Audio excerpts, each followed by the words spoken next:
You went to the right school. Top of your class. Right internships. Right references.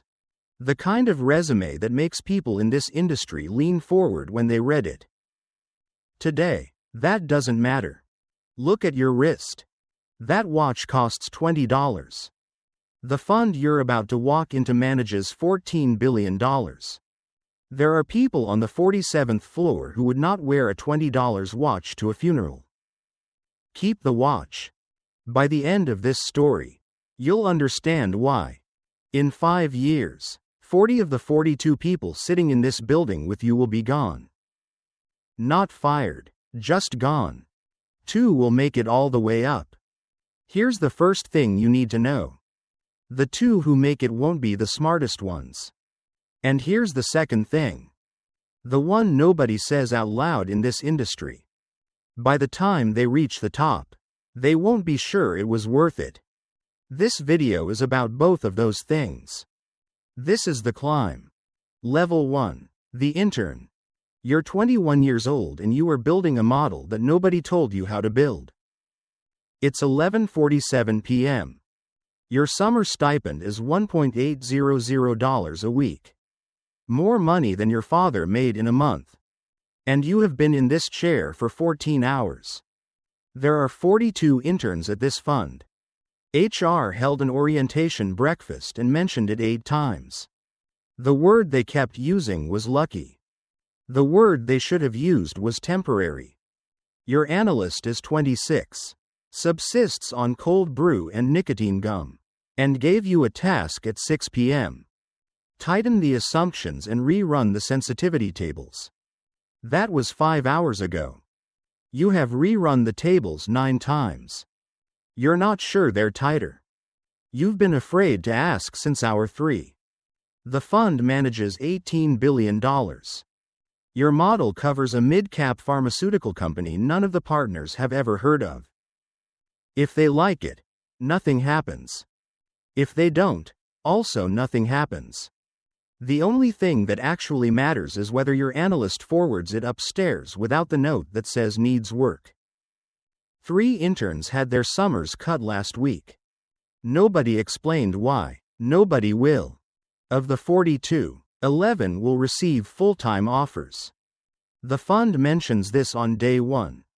Then they remind everyone to collaborate freely. You think this story is about intelligence. You're wrong. What you don't know yet is that the thing separating the 2 survivors from the 40 has nothing to do with what's on your Bloomberg terminal. It has to do with something that will happen around year 3. A moment that most people in this building won't survive professionally. You'll understand by level 3. You got the offer. 6 days at home. Back. Your base, $95. Signing bonus, $30. Year-end bonus, somewhere between 50% and 150% of base. Nobody tells you until the number appears. That's deliberate. Uncertainty keeps people working through December. Every morning by 8 a.m. you write a market summary. 83 times now. You still don't know if any of the 7 people who read it have ever made a decision based on it. The hours are quieter than you expected. Nobody yells. Nobody performs urgency. The work just doesn't end. 7 p.m. because Asia matters. 10 p.m. because London moved. 2 a.m. because a position drifted and the alert came to your phone first. Your apartment has a plant. You bought it in September because someone said plants make a home feel lived in. The plant died in November. You keep forgetting to water it because you are never home. This year you'll miss your roommate's wedding, your father's 60th birthday, your own 24th, and a 2-year relationship that ended in a Tuesday phone call on a trading floor. The market was open on all 4 days. You think this year was hard. Year 3 is where the industry actually sorts people. Not by hours, not by intelligence. By something they don't teach at any business school. And it arrives without warning. Year 3, something changes. You stop being afraid of the models. You start being afraid of being wrong about the models. These are not the same fear. You cover 3 sectors, 200 companies, the earnings dates, the management teams, the debt covenants. All of it lives in your head without checking. Not thinking. Faster than thinking. Your comp last year, $310. You have $87 saved. You haven't thought about money in 14 months. Which is strange, because you grew up in a house where $310 was not a number anyone used. And now it's your comp. And you feel underpaid on days a position moves against the book by $40 million because of a footnote you missed. Then the thing happened. The thing that happens to everyone eventually. A position you built the thesis for. 6 weeks of work. 47 management conversations. A 23-page model you knew better than your own biography. Went wrong. The kind of wrong that causes a partner to call an emergency review at 7 a.m. You walked in. You presented clearly. You said, "I still believe, and here is exactly why." Your voice didn't shake. The position was cut anyway. It cost the fund $31 million. 3 weeks later, the company proved your thesis completely correct.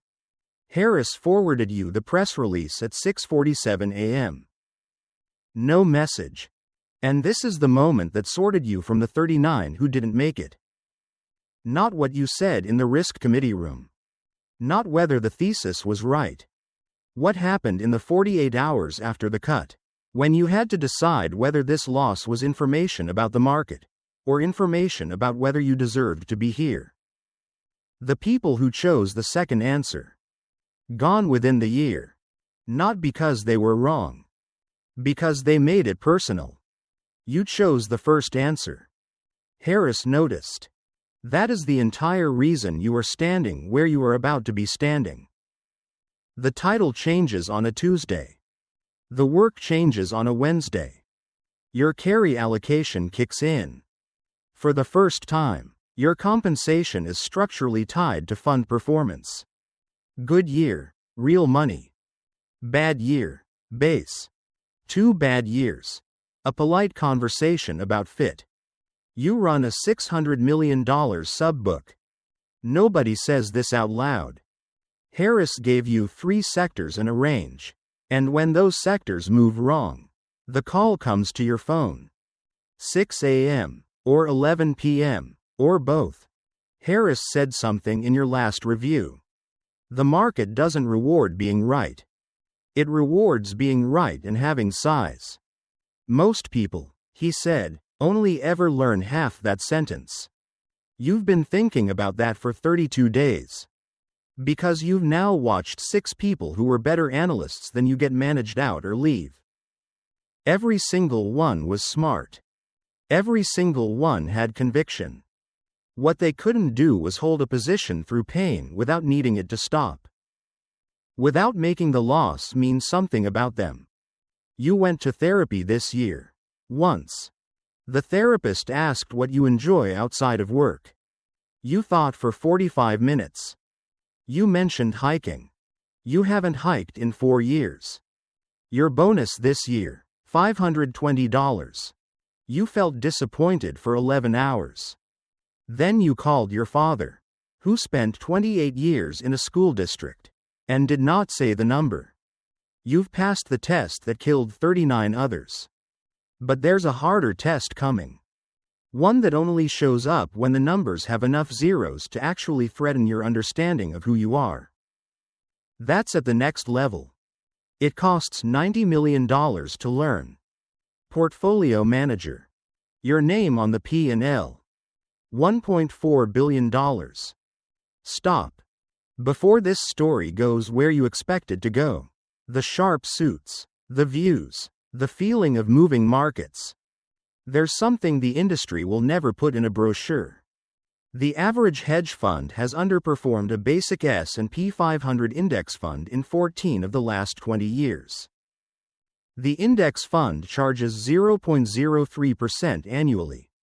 It requires no talent. It doesn't lose sleep. It doesn't miss its father's birthday. It doesn't feel its hands go cold when a position drops 8% in 90 minutes on a Tuesday morning. You manage $1.4 billion. You charge 2 and 20. Your entire professional existence is a bet that you can beat a machine that doesn't have bad days. Most people in your seat cannot. Your book returned 18.6% last year. The benchmark, 12.1%. You generated $91 million of value that would not exist without you. And you still cannot explain exactly why. That's the thing nobody tells you about reaching this level. You're good enough to beat the machine. You're not yet sure what that means about you.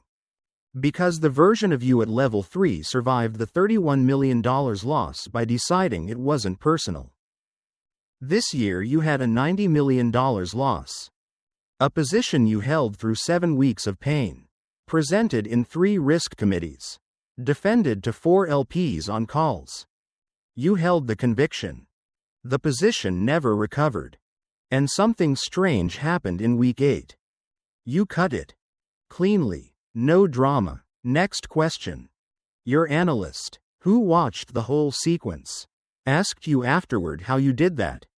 You told him. The position was not a vote on my worth. It was data. He nodded. He went back to his desk. He'll make it personal the next time anyway. Because you cannot learn this by being told it. But you finally understood why you're one of the two. Your West Village apartment costs $8,400 a month. The 3rd bedroom was supposed to be for guests. There are 47 boxes of research reports in it. Your family visited once in 2 years. They slept in the home office. You missed something important last year. You know exactly what it was. You're not ready to name it. But it's been sitting behind your sternum for 11 months and it's getting heavier. And it won't go away at level 6 either. $3 billion. 5 years. Annualized return, 14.3% net. Then year 3 of that stretch. Down 4.1%. You took 22 LP calls in 6 weeks. 22 conversations where you explained, calmly, why you still believed in the positioning. While a quiet, cold part of your brain ran the parallel calculation. What if you're wrong? The position turned. You were right. The calls stopped. But those 6 weeks taught you something that 5 years of good performance never could. The market can be wrong about you for longer than your LPs can stay patient. Being right isn't enough. You have to be right on the timeline that your investors' fear can tolerate. That relationship, the LP's trust, it is built in the good years. You cannot build it during the bad ones. You can only spend it. Your net worth crossed $14 million. Your accountant told you at a meeting you stayed for 40 minutes before excusing yourself for a call. He said congratulations. You said thank you. Neither of you meant it the way the words suggest. The thing behind your sternum that's been getting heavier since level 5. You named it last month. It's not regret, not exactly. It's the growing awareness that you optimized so hard for one specific outcome that you didn't notice what you were quietly trading away to get there. You'll be ready to look at it directly by level 9. Not yet. The GP title. Your name in the fund documents. You sit at the table, not behind it. Comp last year, $11.3 million. That number used to be a destination. Now it's just a data point. It means the carry is working. Which means you can keep doing this. The destination moved. It always moves. You manage a team of 12. Here's what no one tells you at any previous level. At some point the job stops being about understanding companies and starts being about understanding people.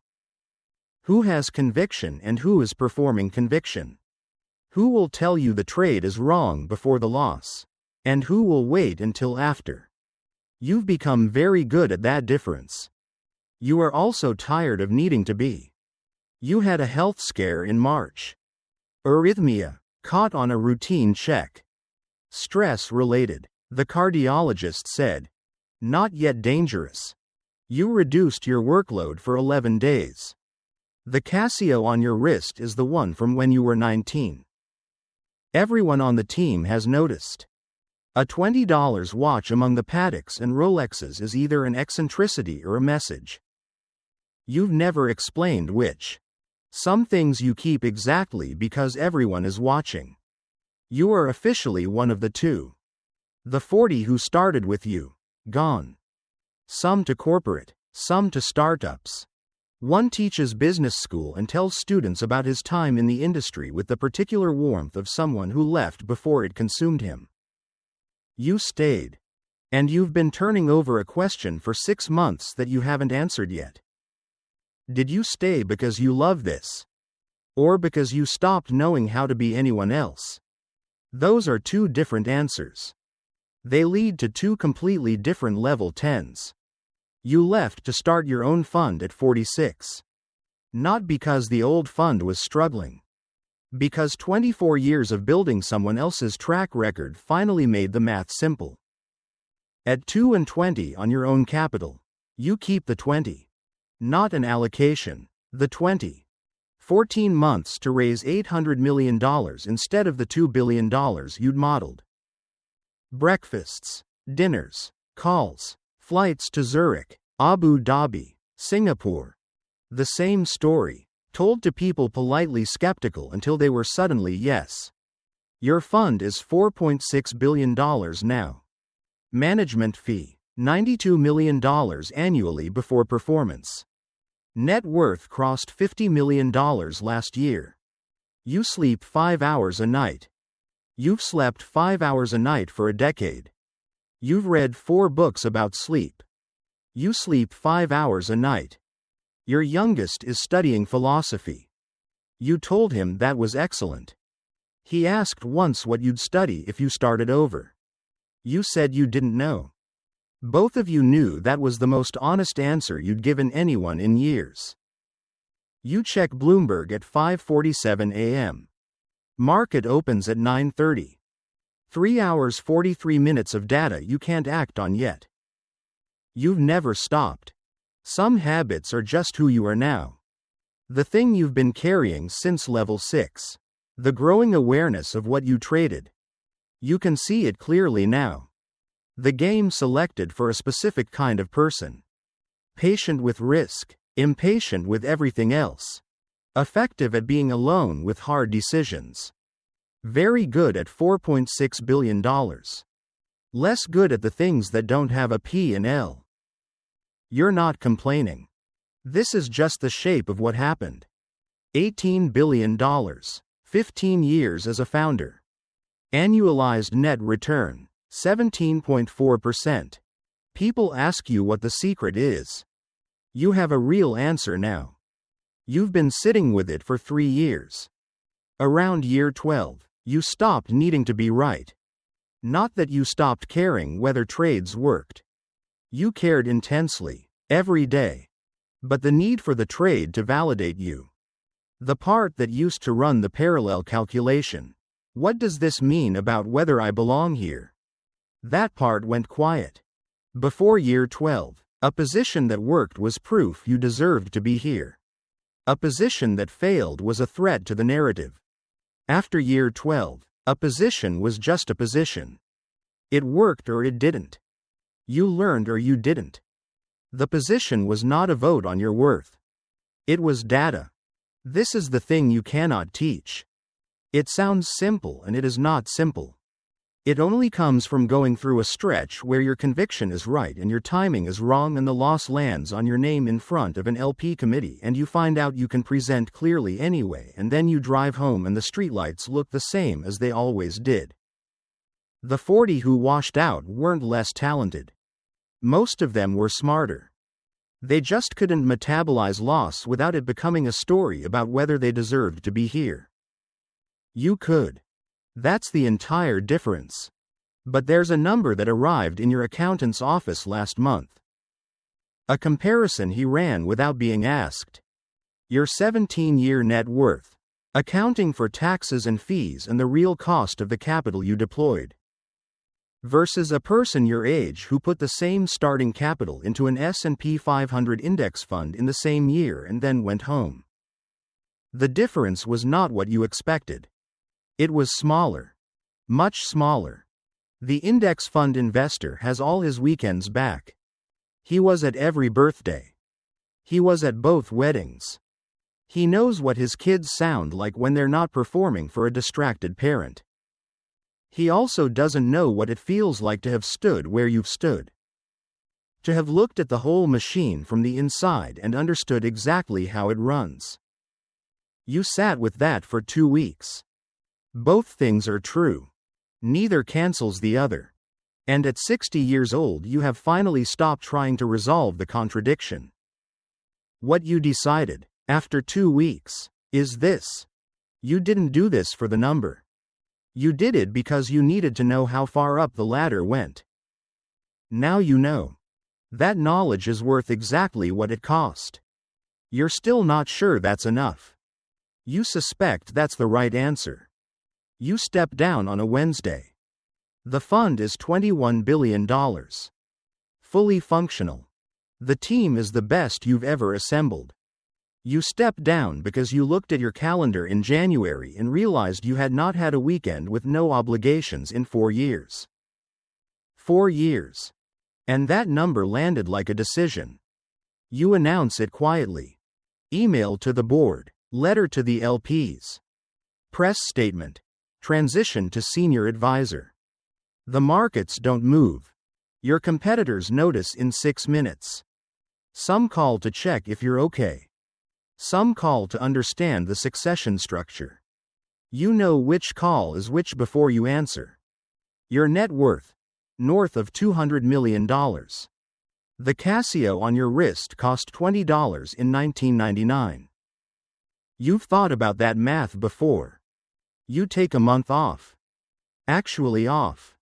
Phone in a drawer, no Bloomberg. Somewhere coastal. You sleep 8 hours for the first time in 20 years and wake in a mild panic. Your nervous system trained for 2 decades to treat silence as information. And it takes 12 days for the silence to become just silence. On day 19, you walk down to the water at dawn and stand there for 45 minutes. You don't check anything. The Casio is on your wrist. The second hand keeps moving. You let it. This is what the climb teaches you. In the end. The $20 watch on your wrist. You've worn it since you were 19. Everyone in this industry has questioned it. Nobody has understood it. Not because it means something about humility. Not because it's a reminder of where you came from. Because it's the same watch. Every version of you. The intern on the 47th floor. The analyst who held through the $31 million loss. The PM who cut cleanly in week 8. The GP who answered 22 LP calls. The founder who stood in boardrooms in Zurich and Abu Dhabi. Every one of them wore this watch. The fund changed. The titles changed. The numbers changed. The watch didn't. Neither did the second hand. Neither did the time it took. One rung at a time. Every rung. The whole damn ladder. Somewhere right now, a 21-year-old is in a glass office on the 47th floor of a building in Midtown. It's almost midnight. 37 tabs open. A model that isn't finished. He thinks this story is about being right. He'll find out what it's actually about the same way everyone does. One level at a time.